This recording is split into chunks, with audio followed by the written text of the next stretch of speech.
Well, I guess it's time to get started, huh? Today's episode is going to be a little bit different.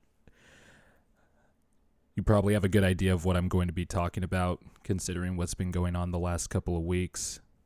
And I guess I'll just start it right off the bat. These last few weeks, for those who don't know, if you're a subscriber and you're listening to this podcast for the first time, or if you're just listening to the podcast for the first time in general, I am a black man. I'm a black man who is a media member. I'm also a black man who is an aspiring content creator on YouTube. And I felt that it was my responsibility to not continue anything else until I address what's been going on for the last few weeks. I just needed to be in the right headspace to do it because these last 6 weeks, and especially these last 2 weeks, have kind of just been rough for me and a lot of the black community. I've described it to friends who have reached out to me that a part of my soul has been damaged,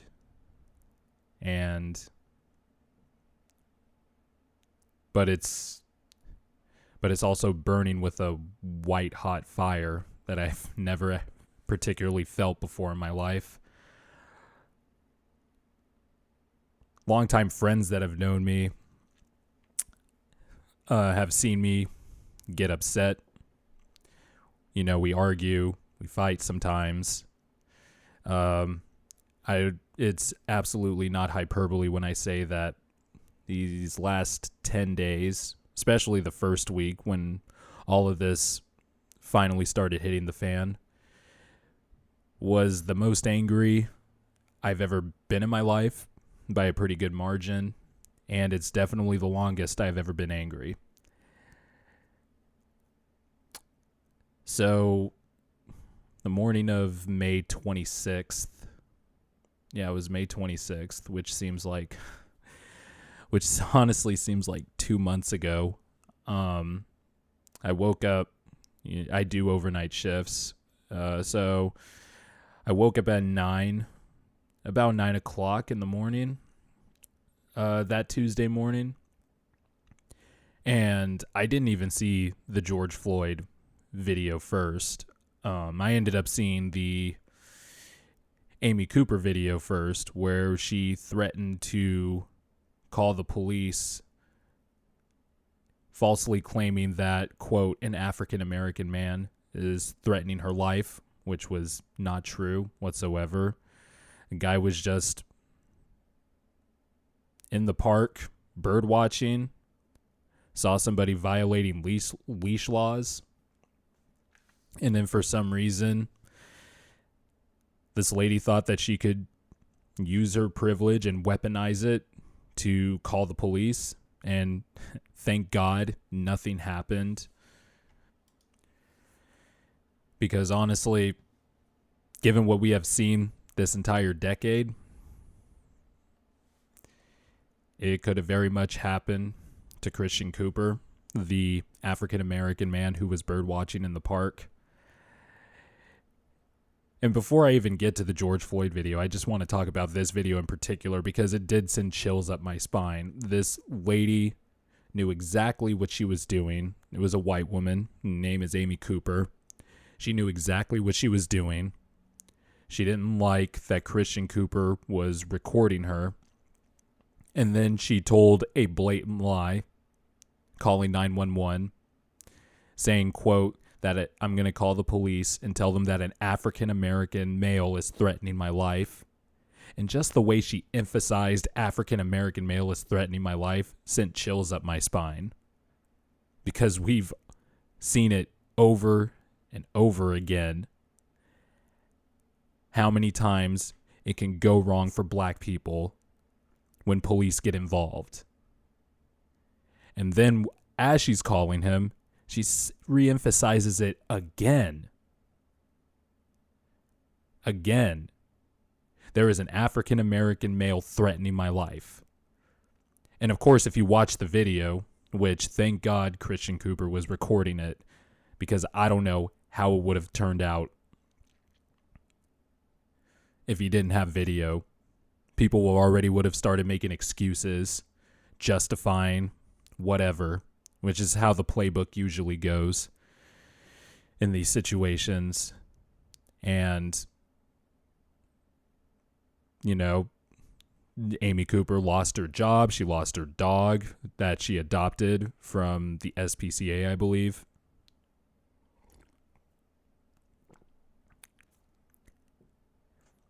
And it was just a terrifying and yet pointed message that she knew that she had the white privilege of calling the police, knowing how those situations usually turn out. And so then on top of that, back to back, I see the George Floyd video, and I'm just going to be completely honest, I couldn't watch the whole thing. And I've seen new videos, new video angles, video prior. There's a good visual investigation that the New York Times has on their YouTube page showing different angles leading up to the moment and leading up to the cops coming to the store. And then ultimately, of course, showing that Officer Derek Chauvin put his knee on his neck for 9 minutes. And I couldn't watch the whole thing because there was just something different about this video. And you become desensitized to it because you've seen it so many times. But just the way that, just the lack of humanity that was displayed in that video. Not only had his knee on his neck, but he had his hands in his pocket, smirk on his face. I mean, if he felt so threatened, why would he have his hands in his pocket? You're just going through all these thoughts in your head. And all over a fake counterfeit $20 bill that actually wasn't counterfeit. And just another unarmed black man losing his life at the hands of police. And I think that video, like for a lot of other black people, that was the tipping point. You just couldn't believe that this type of thing happened. There was just something, there was a maliciousness, and there was a dehumanizing, and they're all dehumanizing. But there was just an element of dehumanization in this video that I couldn't stomach. I was sick to my stomach the entire day.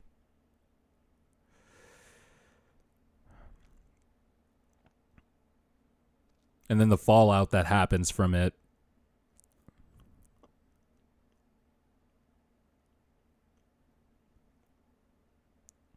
Steven Jackson, former NBA player, one of the legit tough guys in the NBA, is actually childhood friends with this man, grew up with him, called him his twin, which tripped me out because I'm sure a lot of NBA fans like myself were thinking that looks just like Steven Jackson.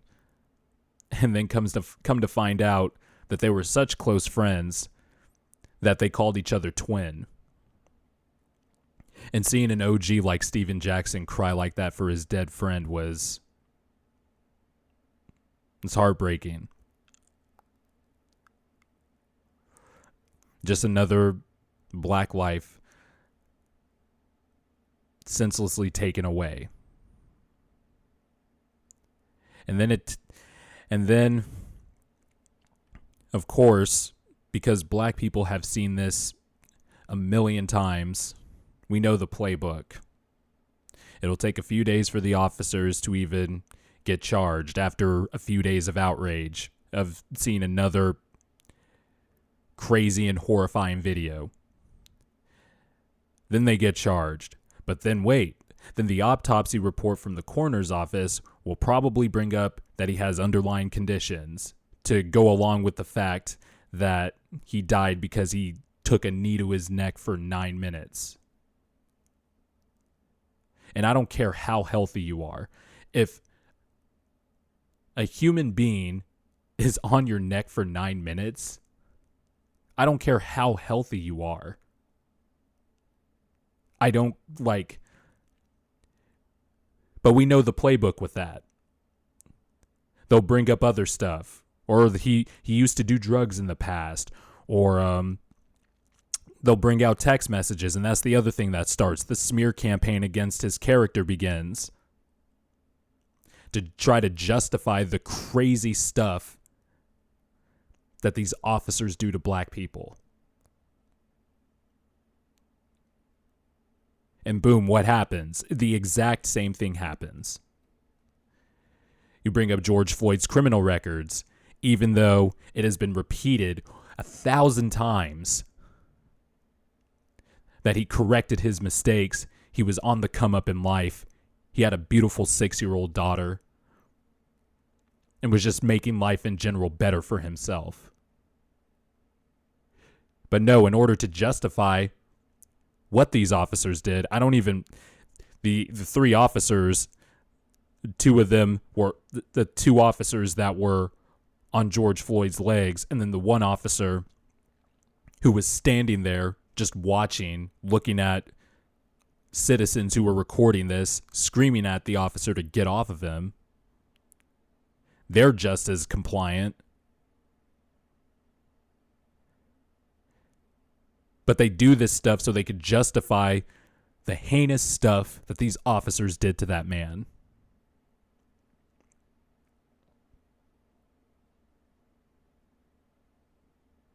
It's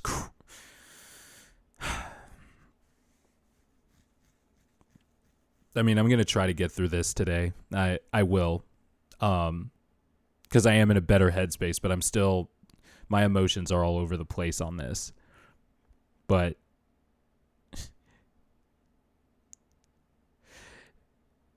black people are just sitting here like another one. Like, when is this going to stop? And it is also sad because at the same time, we are desensitized to this stuff.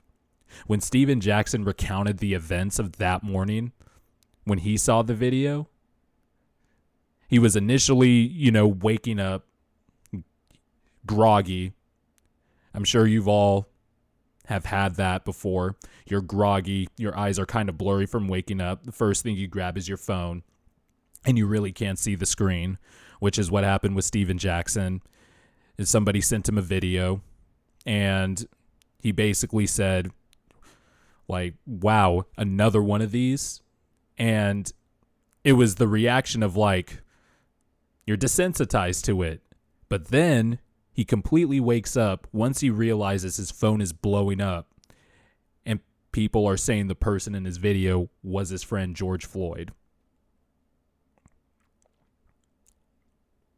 So you're so desensitized to it that you wake up in the morning and your eyes are groggy and you just watch the video or, move past it like you're reading a morning text, and you'll read it later because you'll be more awake, so to speak. That's how often this happens. That we're that desensitized to it. And because we know that people will never listen, no matter how many times we screamed it out, with Trayvon Martin, with Stephon Clark, Sandra Bland, the list goes on and on.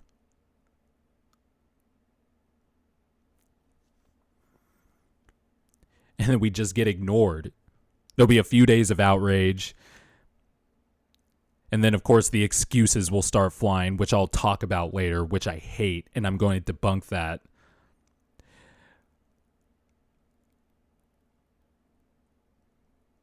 and then we just move on like nothing happened. No changes happen.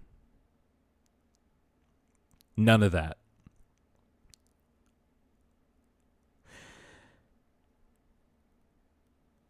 And it's like, you mean to tell me as a black man that I have to decide to use debit for the rest of my life? Because if I have a $10 bill that I don't know is counterfeit, could cost me my life? Like, are you kidding me? And if you're listening to that, you're like, well, that's a little extreme and insane. Well, that's because it is. And that's our reality. We have to make insane decisions and numb ourselves to a lot of stuff just so we can live normally. And I think what this video did was, for most of the black community, most of the black population, because there are a few that are lost, which I will also get into later. But I think it just brought everything out. Pushing stuff down, growing up. Learning how to live as a black person. Learning how to just have stuff bounce off of you. Dealing with all types of racism, whether it be the subtle stuff that you deal with every day to the overt, just outright bigoted racism. All of that for 400 years, generation to generation up until now. It just boiled over. This particular video just boiled over. And that's why you've been seeing the protests all week, which is honestly, in a way, gives me some hope, because I've never seen this many people peacefully assemble together. And yeah, you're going to have the rioters and looters, but you know what? I'm not even going to talk about that. Well, I will talk about it because I will talk about how people tend to deflect whenever an officer kills an unarmed black man. And usually the results that come after that is the excuses, the deflection. Well, was he compliant? It doesn't matter. Using a fake $20 bill does not mean you can be sentenced to death. That's ridiculous. But yet people will still find a way to do it. And it's frustrating. And that's what we've been dealing with ever since we have had the ability to record with smartphones. That's the crazy thing. If we didn't have smartphones, none of this would have been kept in the dark for another decade. Because this has been going on for decades.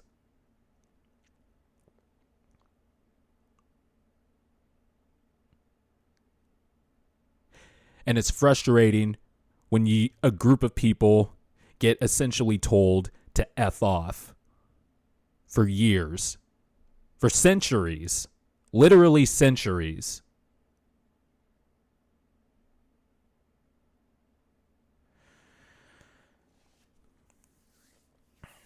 And so these protests have showed me hope. I think it took a perfect storm of very messed up events. I mean, 2020 has just been hell. It took the coronavirus pandemic to close everything down, which led to everyone being cooped up in their house, which led to record unemployment numbers that haven't been seen since the Great Depression. To see this video with no distractions, everything closed, everybody saw, wow, this is what you've been talking about this entire time. And if you had a little bit of heart, that video struck a nerve with you.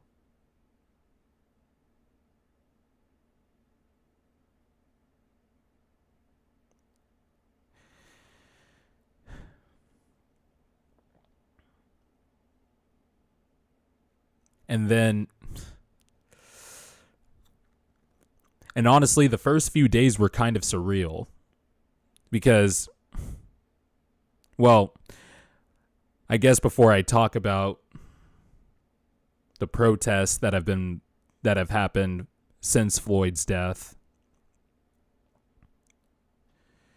I mean, the month started off really bad with the Ahmaud Arbery news.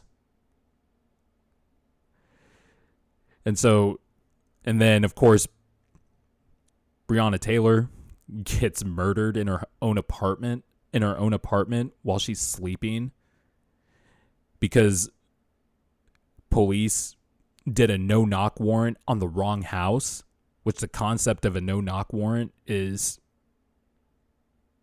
crazy, especially when you can botch it so badly like that you get shot 8 times while you're sleeping. Her boyfriend called 911 because he had no idea who broke into the apartment, excuse me.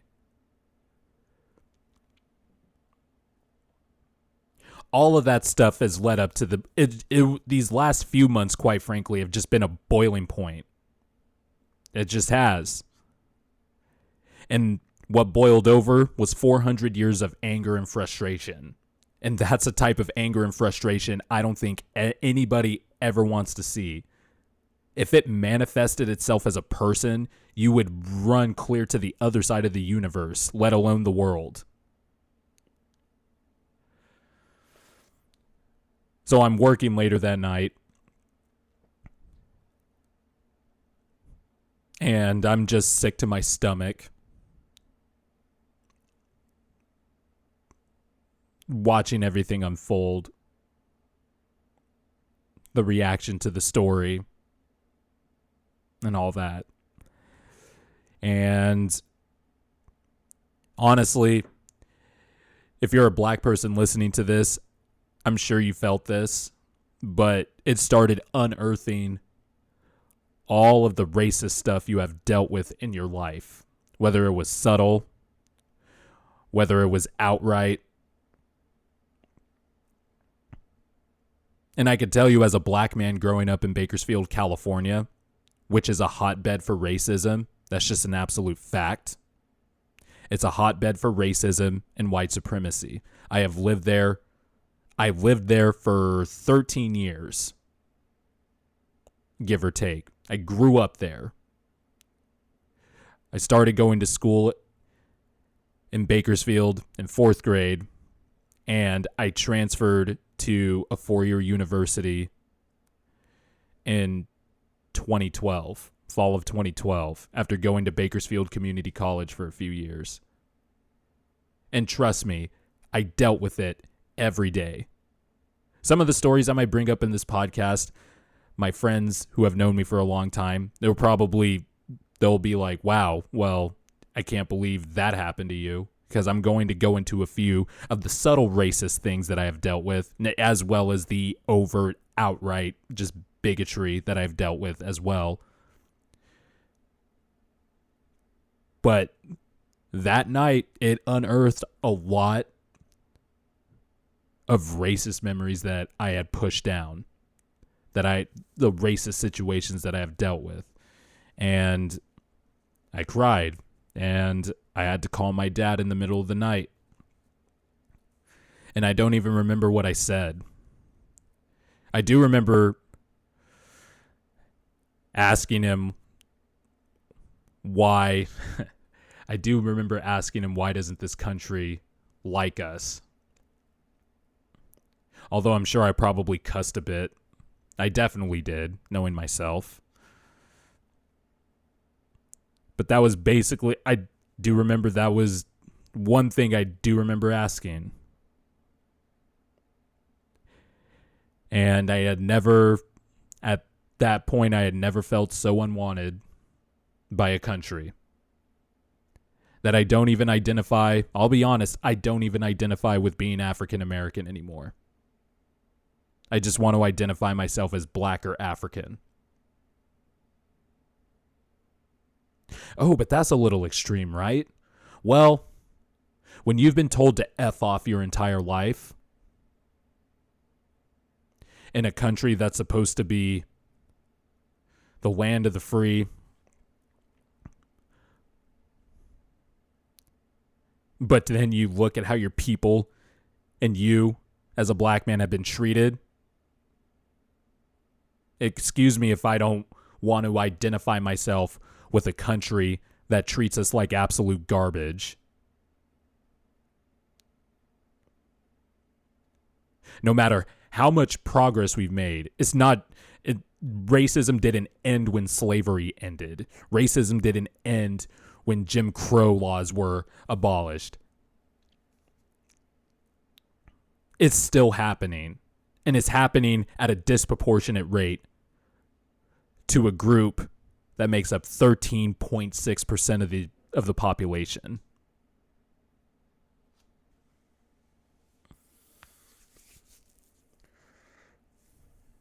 And so the next few days I was kind of all over the place, and I had a few friends reach out to me, which I appreciate. And that's the other thing too. These last few weeks you find out who really rides with you, right? The people who still don't get it. Are they ever going to get it? Probably not. So I've realized who my true friends are, which isn't surprising because, growing up, I guess I can go into a little bit of myself growing up. So I moved to Bakersfield around 2000, and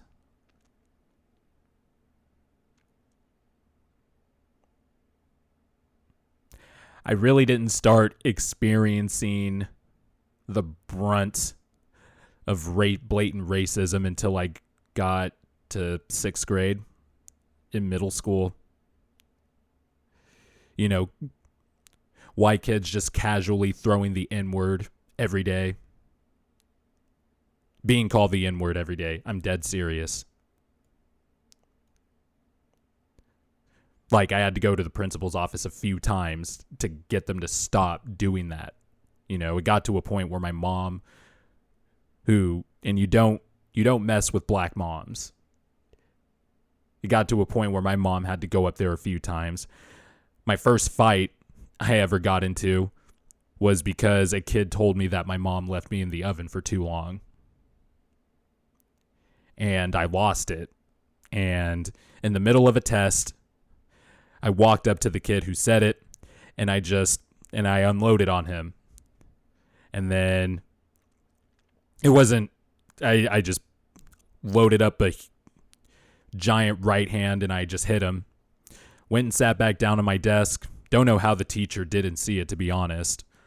She was on the other side of the classroom. And then as I left, the kid tried to, as the bell rang and I was going to go to my next class period, the kid had tried to jump on my back and take me down. And I'm a big dude, by the way, if you've seen me. And in 6th grade, I was not only a big dude, but I was also a little chubby. And it was a scrawny little kid. And so, of course, he couldn't move me. And he ends up in front of me. And I hit him again.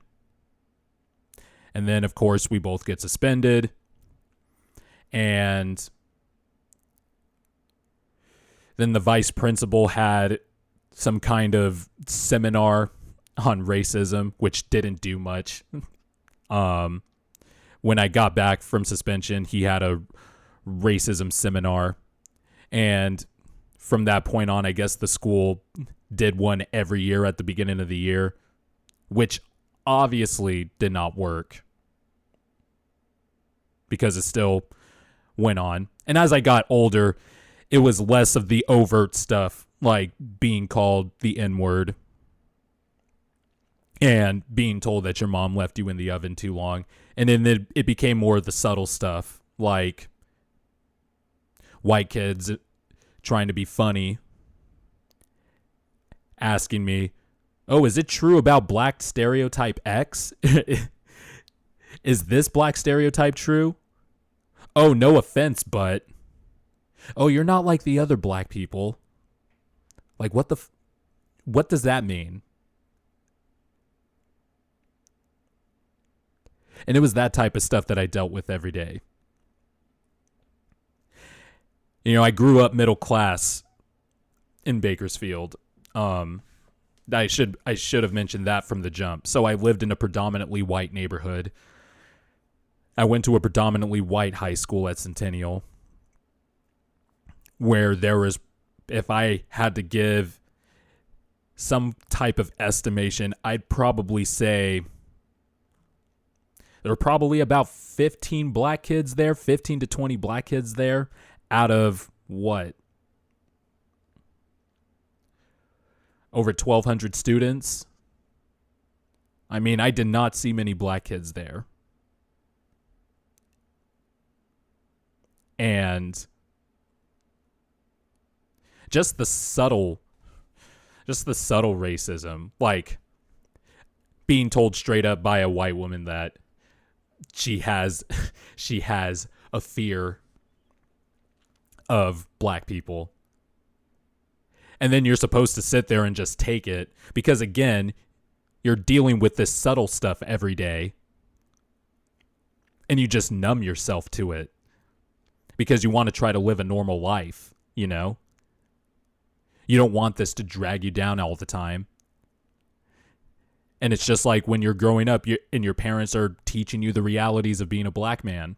And as a kid, you're just like, wait, what? Like, you can hate people based on the color of their skin.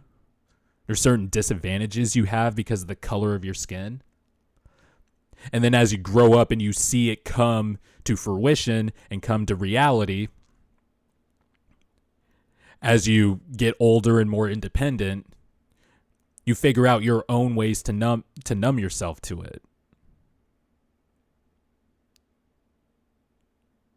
I can remember my junior year of high school, these two white girls showed up in blackface for Halloween. One was Lil Wayne. I remember it vividly. It was my art class. It was just after lunch period. And these two white girls came in with blackface.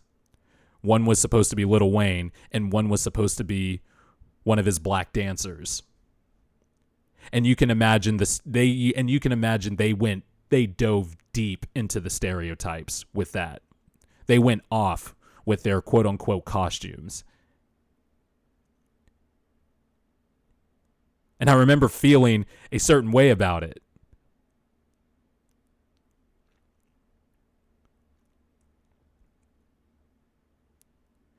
But of course you don't say anything because everybody else thinks it's funny and you're in the back feeling like crap. And then you go to administration and they're like, yeah, we've already heard. We'll deal with it. And then you see them still walking after school the next day, or you still see them walking after school later that day. You still see them in their blackface quote unquote costumes.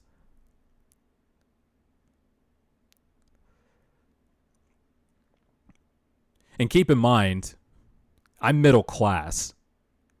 So I know for a fact that I didn't even have it as bad as the black kids in the inner city.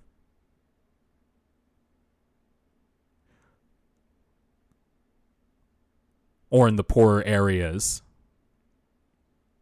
And I still got it bad. Stuff as simple as walking into a clothing store and everybody looks at you. Or the same clerk will come by 3 times in the span of like 2 minutes asking if I need help with anything. Like, and you say no for the 50th time. Being called a thug. Yeah, you can post up a screenshot of the definition of the word thug, but thug has been a coded word for black people for a long time. And I've been called that.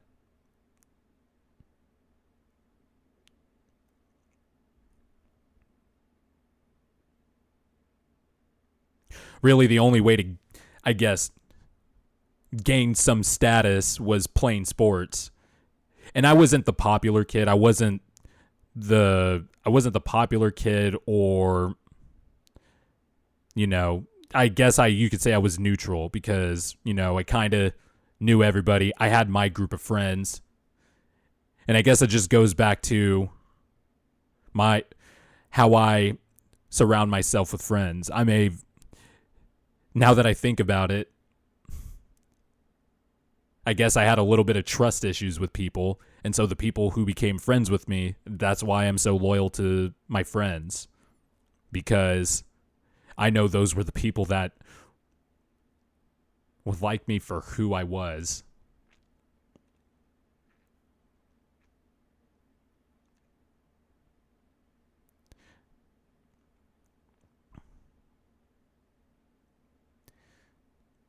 And yeah, we would clown on each other and stuff like friends do. But I knew it wasn't from a malicious place or anything. I surrounded myself with a lot of diverse friends. Friends who, in the same vein, know the type of struggle, I guess, of living in Bakersfield. And I have close white friends too, growing up in Bakersfield, I should add. I had a very diverse group of friends, but it also takes a lot for me to trust you.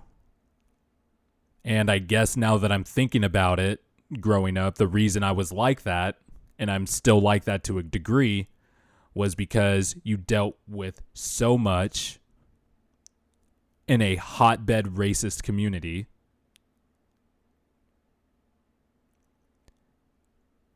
that you kind of just shelter yourself and you're looking out for yourself. And that's why I hung out with the same group of friends that I did every day at the lunch table, where that was like the only place where we felt at home, where we could clown on each other and stuff. I made friends with Mexicans. I made friends with Asians.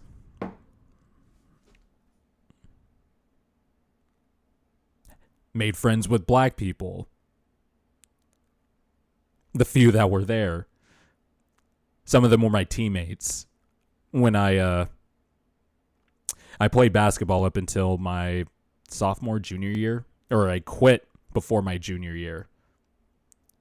But the few black kids that were on the team,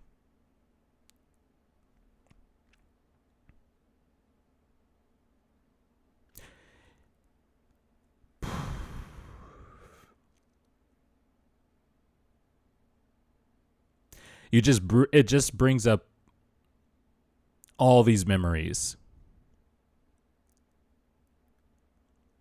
And then, of course, one of the main lessons that a black parent teaches their son or their daughter is to what to do when you get pulled over by the police. I'm going to say the acronym DWB. A lot of you might not know what that means. But if you're a black person and you happen to stumble upon this episode, you know what I'm talking about. DWB stands for driving while black. And you could just get pulled over for no reason.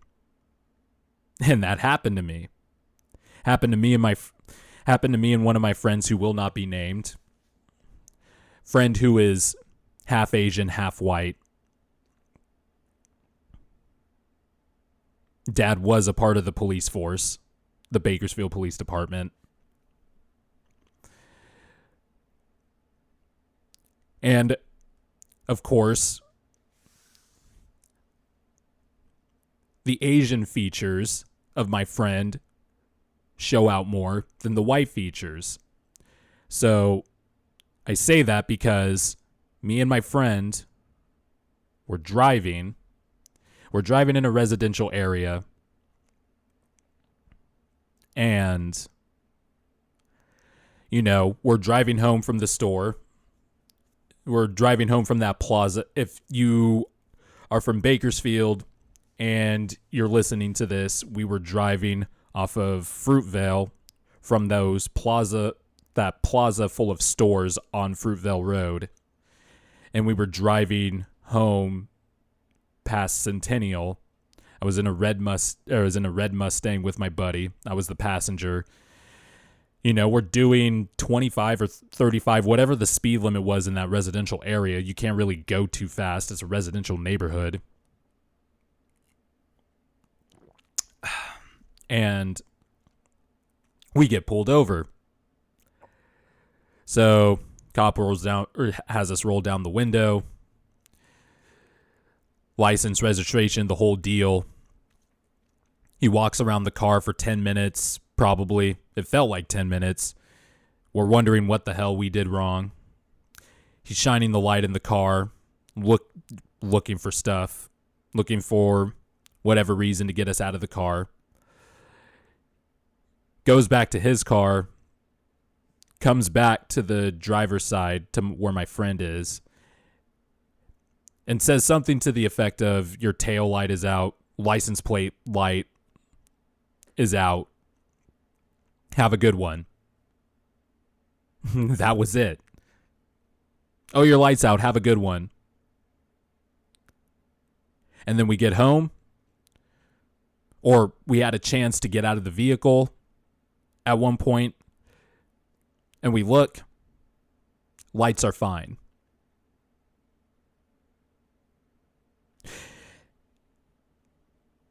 And now that I think about it, and after I told my dad this story, and he's probably right, what probably happened was they ran the license plate number and saw that my friend was the son of an officer. And that was probably our saving grace.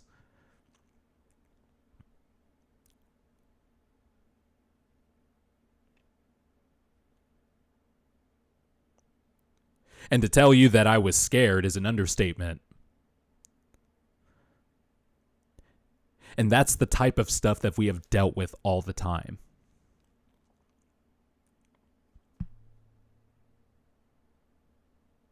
That's the type of stuff that black people deal with every day.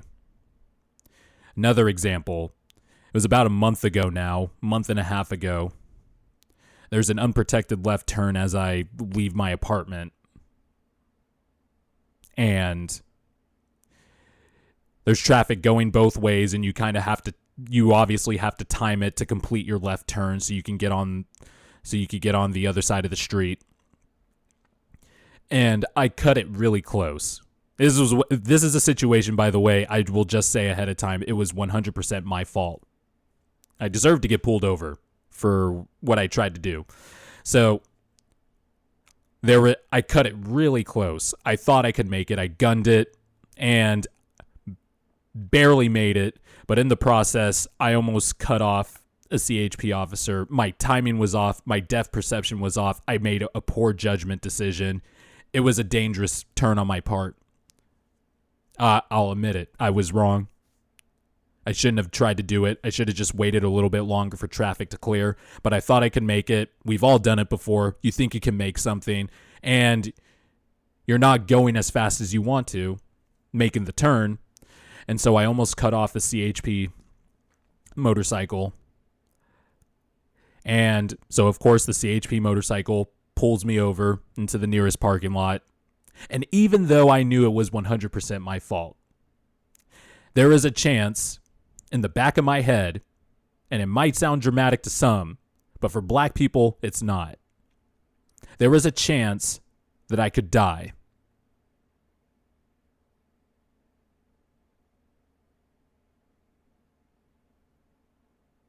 And of course, the officer couldn't have been the nicest person. He was completely professional. He just said, "Hey man, like, you almost cut me off. What were you thinking?" And by the way, when you get pulled over by the police as a black person, you're taught hands at 10 and 2, arms straight out. And then for extra effect, I spread my fingers out to let them know I'm not holding anything, because I do not want anything to happen to me. So I'm stiff as a board by the time this officer comes up to my passenger side window, because he pulled me over in a parking lot. He went up to my passenger side window and was like, "Hey man, you almost cut me off. I just want to see your license and registration and make sure you're not inebriated, which I wasn't. I was going to the store before I started my work shift, and I made a poor judgment in trying to make a left turn, an unprotected left turn, and trying to time the traffic. So I gave my license and registration. He said, "Be careful next time, have a good one." And the relief that I felt after that was over was unlike any other. And there was a similar situation when I lived up in Humboldt. I live in Sacramento now, but 4 years ago when I lived in Humboldt and I was doing an overnight shift, I was board opping a San Francisco Giants game. Game went to late innings, and I was driving home on the freeway late at night. It was empty, and, I went probably 5 or 10 miles over the speed limit, probably a little bit faster, and I got pulled over because I didn't see a CHP car on the shoulder of the highway.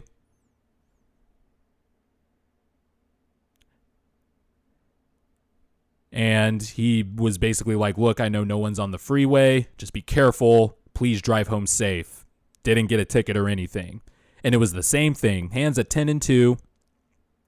Fingers spread out. Arms straight out. Your back is stiff as a board. Like if you get one of those level measures or whatever that you could get at Home Depot, like my back was completely flat and leveled out.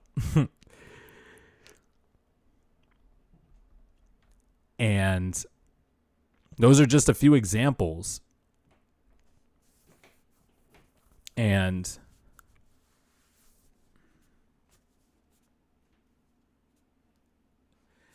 that's the reality of growing up as a black kid.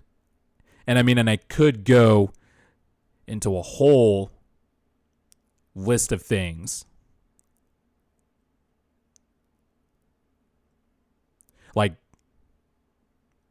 people in high school liking your culture and then telling you that you don't know shit about your culture.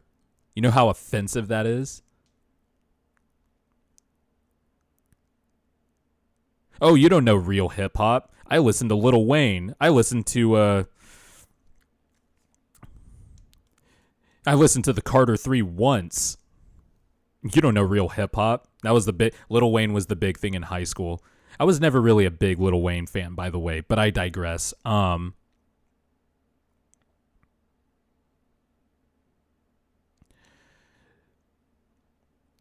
So those are the type of memories that these past 2 weeks have unearthed. And the frustrating thing about all of this is that we have been trying to say this for a decade.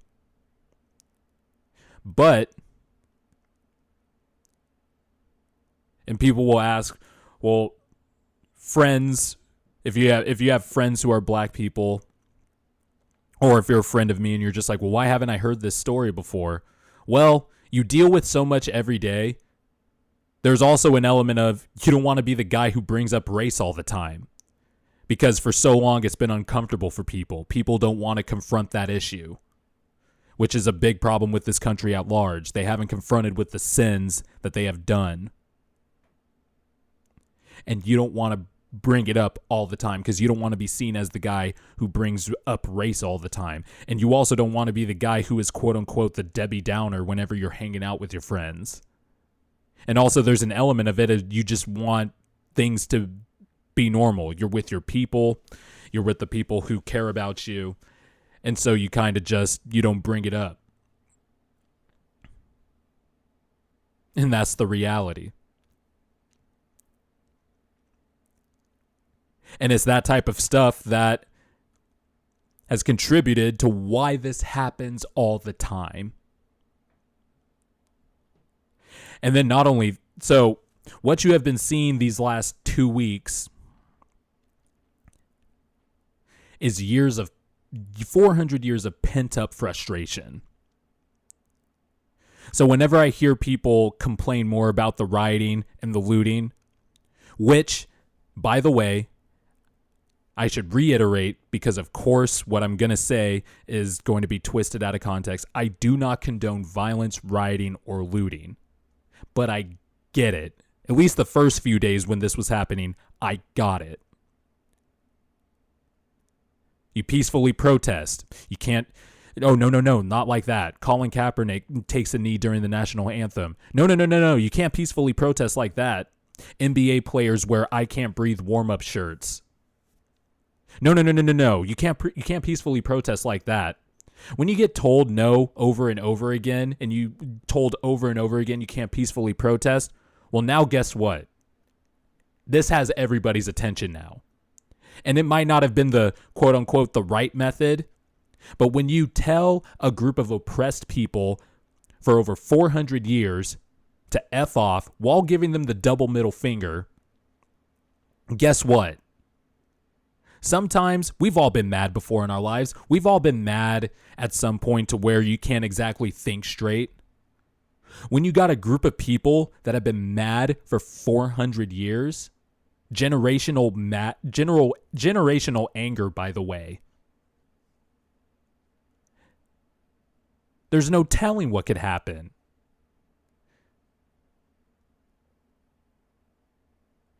And by the way, now the rioting and looting is being used as an excuse to deflect from the actual task at hand, which has happened again and again in these damn police shootings of unarmed black people. It's deflection. It's, well, what about these two whataboutisms? Out of the 1,000 whataboutisms black people get thrown at every day whenever stuff like this happens, these two stick in my craw the most. Oh, well, did you know police officers kill white people more than they actually kill black people? And let me tell you something, as someone who was not very good at math growing up, and as someone who grew up with a dad as a math teacher, imagine all the fights we had with him trying to help me with homework at the dinner table growing up.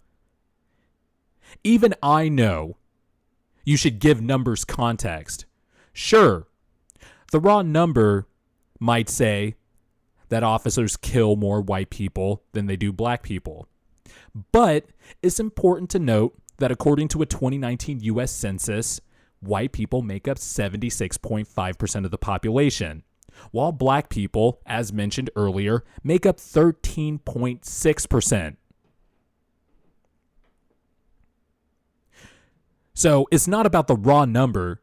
You got to use proportions and fractions. This is stuff we learned in middle school, guys.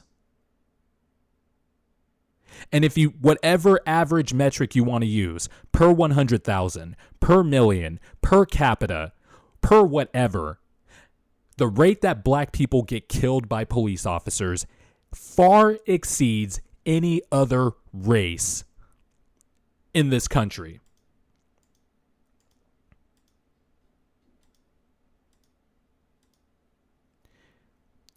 In 2019 alone, black Americans are 2.5 times more likely to be killed by police than white people. In 2019, black people made up 24% of all police killings. A population of 13% made up 24% of the total police killings. That's absurd. And that's the frustrating thing. People don't want to look at this as a race. People don't even want to look at this as a numbers thing, let alone a race thing. And then you realize why that whataboutism is being instantly thrown at you in self-defense. It's because it was never about that. It's because for some reason you want to counter the narrative, which isn't a narrative. It's fact. It's statistics. You go all the way back through this entire 2010 decade. There is a great website, mappingpoliceviolence.org. I recommend you check out the crazy statistics with this. When this stuff really started getting tracked, let's look at 2015. unarmed black people in 2015 were 5 times more, were killed at a rate 5 times of that of unarmed white people.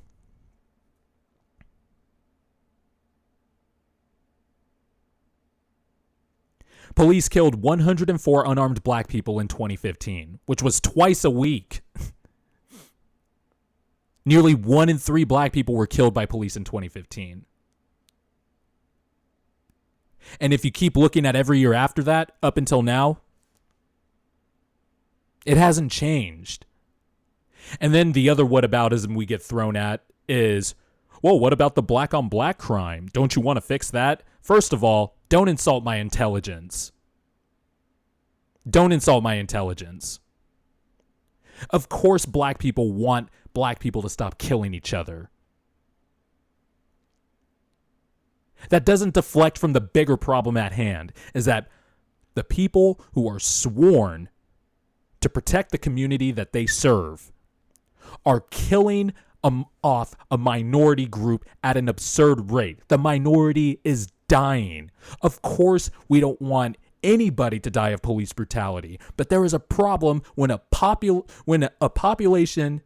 demographic that makes up 13% of the U.S. population is dying off at a rate that is far exceeds a population that makes up 76.5%. There is a problem with that. And also, if you really cared about black on black crime, like you allegedly do some research on that. Black people have been confined to poor communities for decades. And that's because we had a 400-year false start, from slavery to Jim Crow to the war on drugs to housing discrimination to redlining. And I'm educating myself on this every day, trying to learn. It's been a cumulative effect. So it's not just about racism is over because slavery's over or because Jim Crow is over. When you have been held back,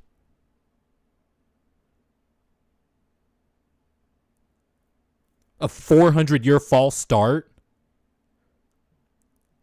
it's a pretty simple thing to deduce that a group of people that have been pushed down for 400 years isn't exactly going to be on the same standing as the people who took over this country and have formed this country and ultimately formed the United States of America.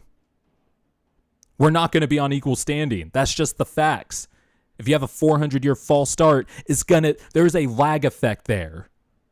On top of all the policies after Jim Crow that specifically targeted black communities. I mean, it's just incredible to me how over these years, all lives matter and all these whataboutisms were just thrown out in self-defense or as a defense mechanism whenever we point out, hey, we're getting killed at a disproportionate rate here. And when we say Black Lives Matter, again, and it has been said a million times, there's articles on it, all this stuff. The crazy thing is the people who contradict this stuff or who deny that this stuff is happening, they don't even do the research. All it takes is Google. I pulled up like 12 articles that I could reference in this podcast right now within the span of 20 minutes before this show started. Now, granted, I've been to these sites multiple times because, again, I am a radio reporter, I'm a journalist, so I look at this stuff all the time. But this stuff is pretty easy to find on Google. But you have people saying all lives matter and throwing all these whataboutisms as a defense mechanism against the Black Lives Matter movement. We're not saying only Black Lives Matter, which has also been said 1,000 times. I don't know how many times we have to say it. I don't know how many more times we have to say it. We never said only Black Lives Matter. Of course, all lives matter. But a certain segment of people are dying at an insane rate.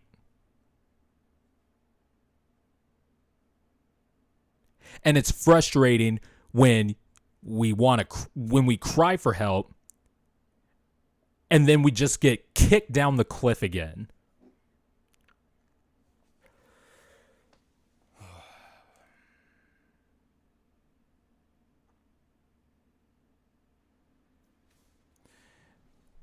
And then, oh yeah, my other favorite one.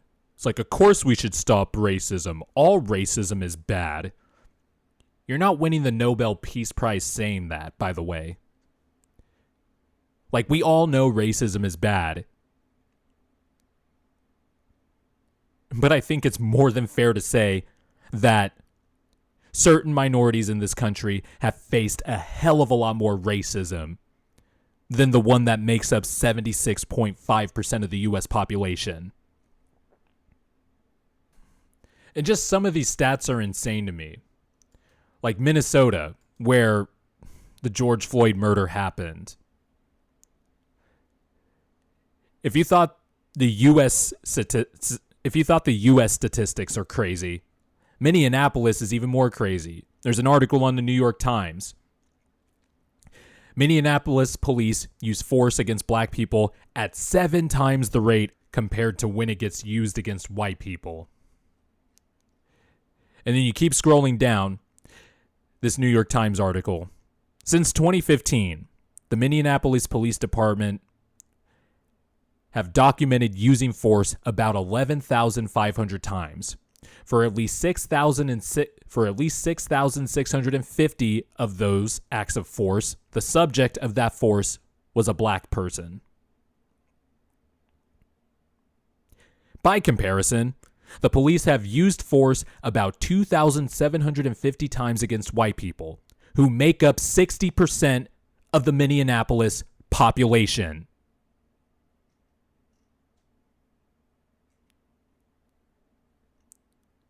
So Minneapolis is 10 times worse than the U.S. average statistics.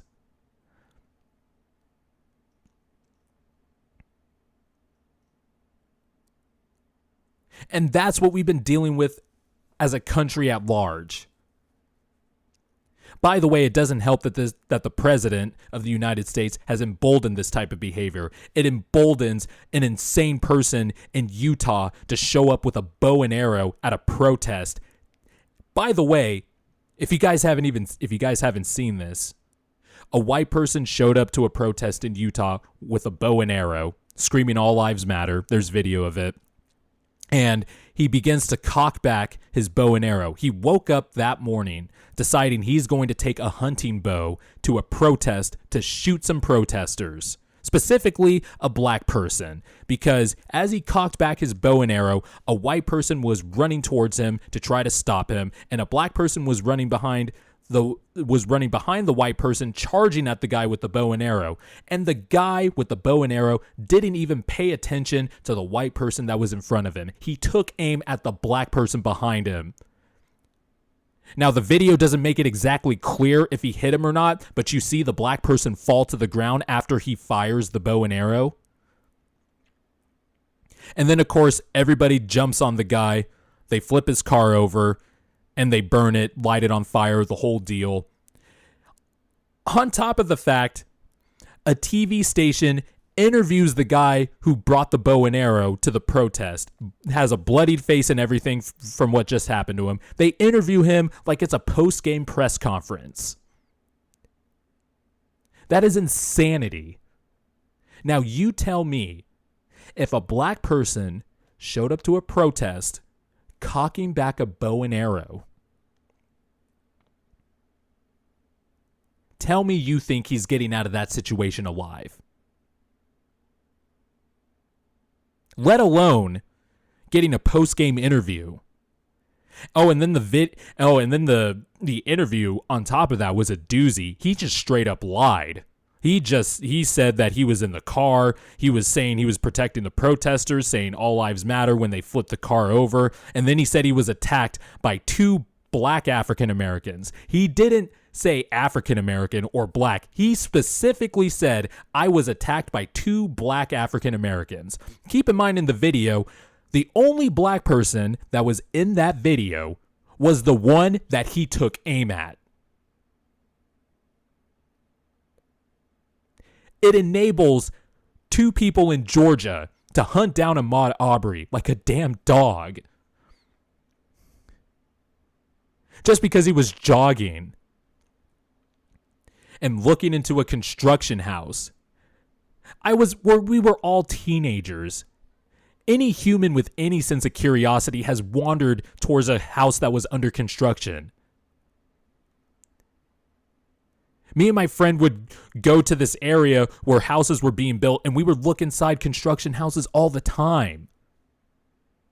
I've seen couples walk in neighborhoods that are under construction, and they're like, hey, look, babe, look at those houses being built over there. Maybe we should move here. I kind of like the style of these houses. Ahmaud Arbery was jogging, and because he was in the wrong neighborhood, he died. It's heartbreaking, man. And then, of course, they try to lie and say that it was under the veil of some form of vigilantism. Which, okay, that's BS in of itself. If that actually was the case, let's just humor them and say that it actually was the case, and he looked like the suspect. Which goes back all the way back to my time growing up in Bakersfield, and people assuming that you look like a criminal, by the way. They thought the guy was a criminal, and they took matters into their own hands. They cornered him, they shot him, he tried to fight back, and then they end up hunting him down and killing him like a dog. And then his mom had to sit through that testimony on Friday. Then in the testimony, surprise, surprise, before Travis McMichael delivered the fatal shot to Ahmaud Arbery, the testimony quote, McMichael said, I can't even say it. Before delivering the final blow, Travis McMichael called Arbery, quote, fucking nigger. After 3 blasts from his shotgun, left Arbery dead in the streets. And black people knew this.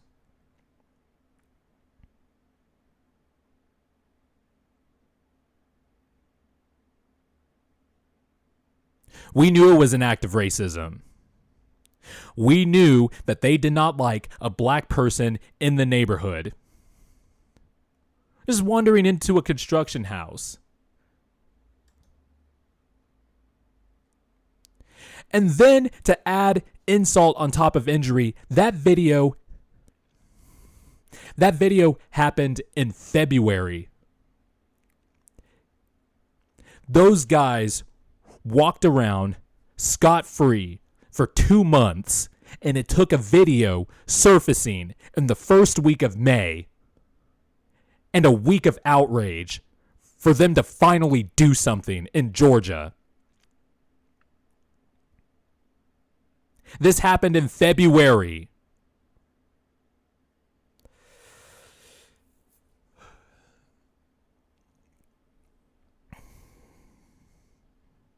So as you can imagine, it's been a rough 2 weeks, 6 weeks for me and a lot of my brothers and sisters. I went to a George Floyd. I went to a George Floyd sit-in near Mayor Steinberg's house. About 1,000, I'd probably say over 1,000 people showed up. I ended up leaving about an hour before curfew was in effect. And they had us lay on the ground for 8 minutes and 46 seconds in silence for Mr. Floyd. And you don't realize how long 8 minutes and 46 seconds are until you do this. And then you realize that Mr. Floyd had a knee on his neck for that long. And it's just heartbreaking. There is a distrust among the black community and police officers. There has been for a long time. And I think one of the other reasons that black people get shouted back at them, get shouted down whenever we bring this stuff up over the decades, is because I do think there is a little bit of a God complex with the police department. This country loves police. There was a recent poll. It was a New York Times article. They cited a study from peoplepress.org. Americans trust police officers, military leaders, and local officials more than members of Congress, tech leaders, and journalists. Police officers are one of the most trusted institutions in America for a long time. So anytime you criticize them or you want to hold them accountable, it's seen as an affront, when it's perfectly okay to criticize and hold people accountable that are supposed to protect you.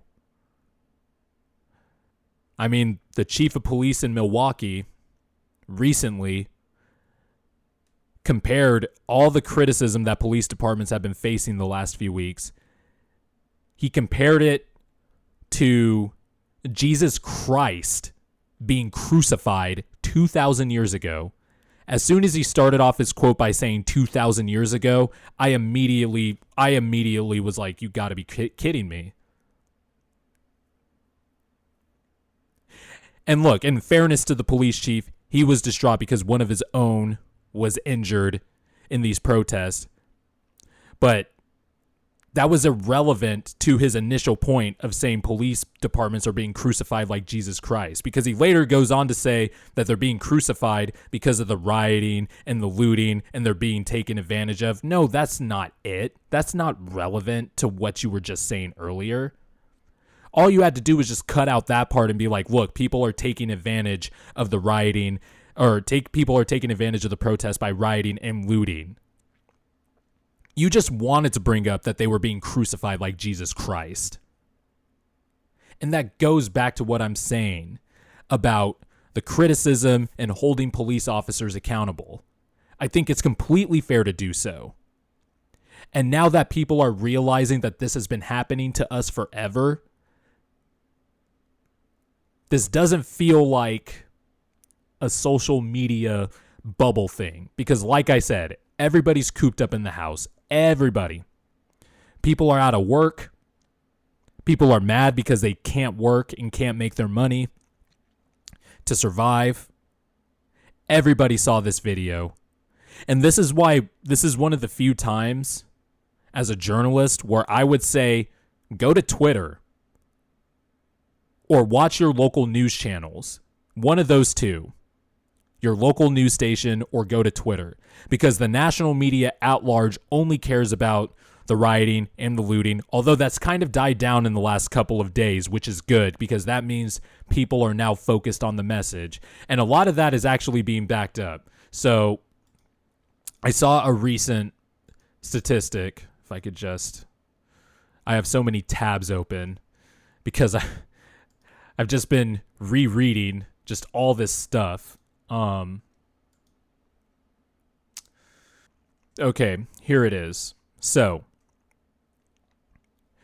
now, a new poll shows that a 57% majority of Americans think police generally treat white people better than black people.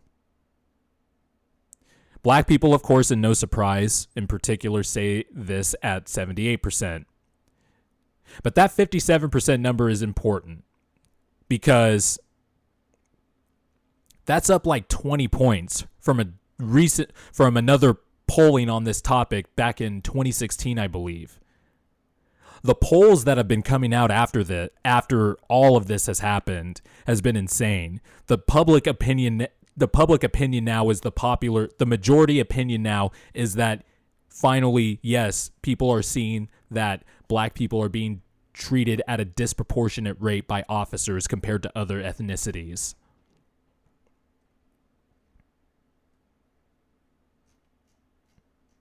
So that's why this is kind of giving me hope. The protests have led to changes like the Minneapolis City Council announcing their intention to defund and dismantle the city's police department, which there's a lot of debate about that going back and forth. I honestly haven't done nearly as much research as I need to do before I even have a stance on it. I do think we need to I do think their police reform is in order, and I do think that needs to happen. And I do have my own opinions on solutions, such as, officers from certain communities being assigned to those very communities because they know the people there, et cetera, et cetera, et cetera. But it's led to change like this because Minneapolis has had a history of this. And it hasn't been working, and so they're trying something new. So in an area where this is most prevalent, given the stats that I cited earlier, it'll be interesting to see how this plays out, because I think it'll be a fish tank experiment, so to speak. Because we can argue about whether you agree or disagree with it all you want. We don't know unless you try, right? And I think at the very least, at least Minneapolis city officials are at least listening. There's a lot of work to be done, but I'm glad that people have become more aware. I just want to give a little bit of advice to the white people that I know, or any white people that are listening to this particular episode, and you're reaching out to your black friends. I want you to realize that there is please don't blame them for however they take it, because I know black people who don't want their white friends to text them because they see it as performative. And I think that reaction is completely justified. Me personally, I appreciate all my friends reaching out to me because I needed it. And also, I think it's important now that everybody sees that this is a problem, that white people use and weaponize their privilege in a positive way. And I think that's the other big thing too. I think white people have realized that when we say white privilege, we are not using it to insult you. We are simply saying that you have certain advantages because of the color of your skin, while we have certain disadvantages because of the color of our skin. And it's been refreshing to hear when I've listened to sports podcasts in the last week, hearing reporters who are white, predominantly white, who cover a predominantly black sport, whether it's basketball or football. It's been refreshing to hear white reporters say, look, I've had to learn over the years that whenever people say that I'm privileged because I'm white, it's not just about class status. It's not just about, because there's poor white people, and there's obviously white people of all different levels of class. But it's not just about financial class or social status. It's about being able to walk into a store and not being instantly persecuted because you're black. It's about driving around, and when you see a police officer, you don't tense up. You don't tense up because you know something could happen to you. And it's been refreshing to hear people be open now to having these uncomfortable conversations and looking at the sins of this country. And so I think it's important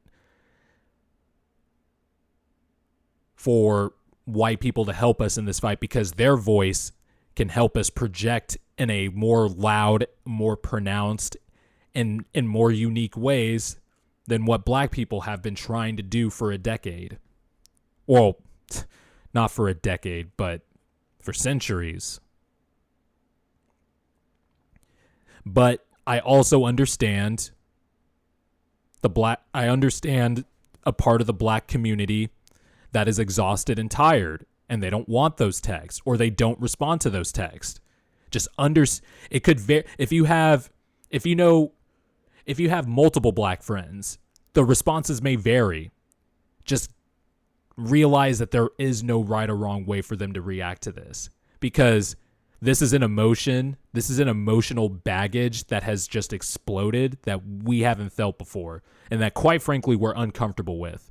I was uncomfortable with how angry I was. I was uncomfortable with how long my anger has lasted. I'm just at a state now where I can think more clearly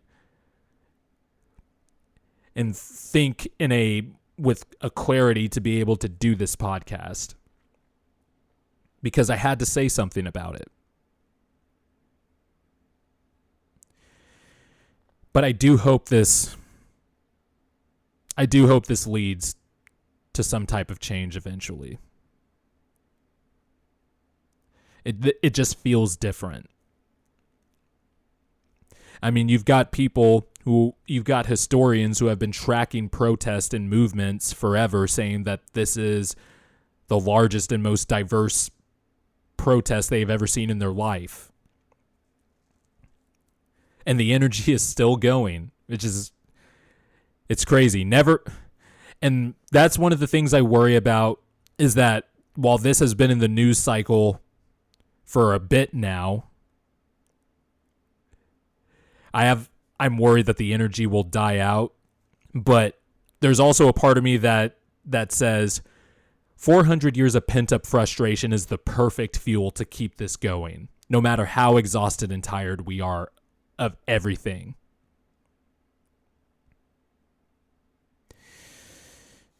I think at this point, I've been rambling for a bit. I've probably went over 40 minutes than what I wanted to. But if you were able to listen through this whole episode, thanks. It's kind of therapeutic for me in a way. I tried not to cry or anything, so hopefully you don't hear my voice quiver at any point in this podcast, although you probably will. I'll probably listen back and be like, wow, I can't believe we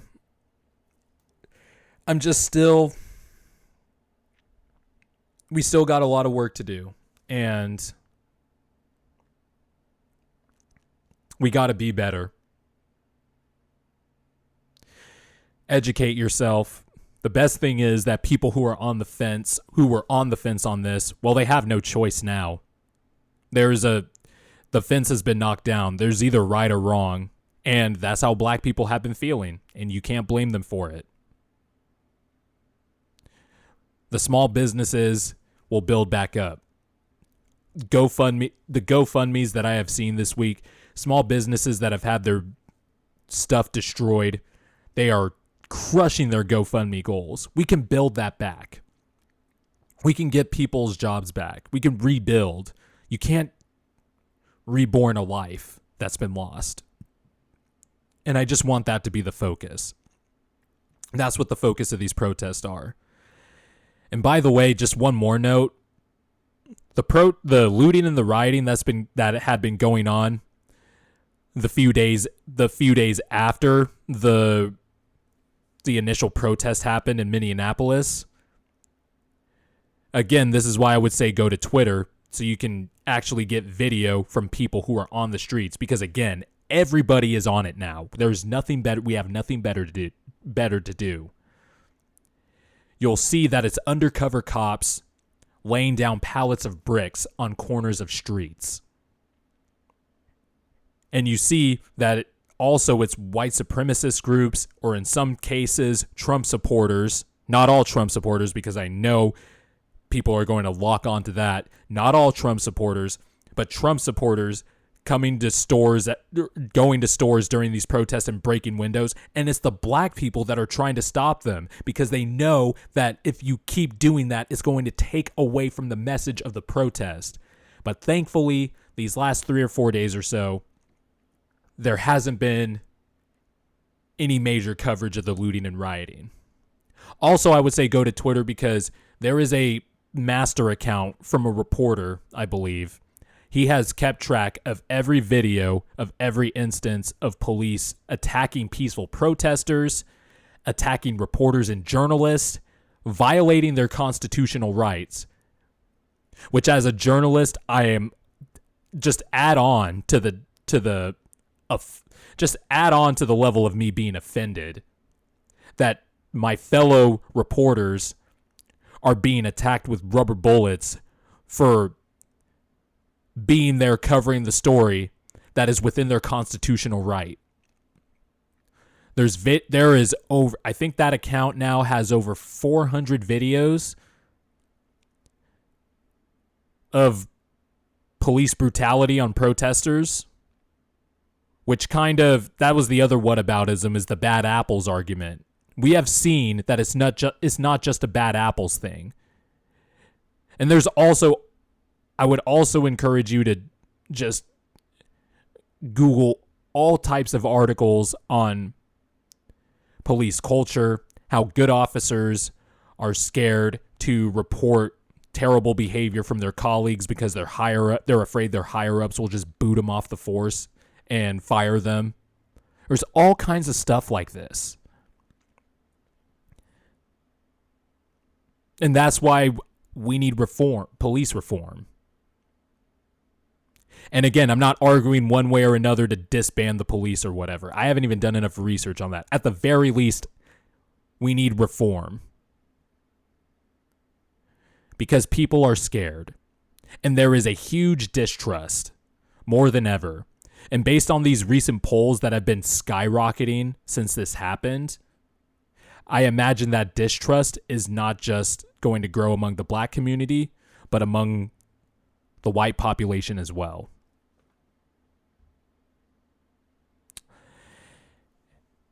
Anyway, I know I said I was going to sign off like 10 minutes ago, but I'm really going to sign off this time. Thanks for listening. We're going to go back to our regularly scheduled programming. My name is Jordan Christmas, and I'm a proud African, and Black Lives Matter, period. It's not up for debate anymore. I'm going to let this thing record for 8 minutes and 46 seconds in honor of George Floyd. So you're going to be hearing 8 minutes and 46 seconds of silence after this episode is done. So thanks for listening, and I'll talk to you guys soon.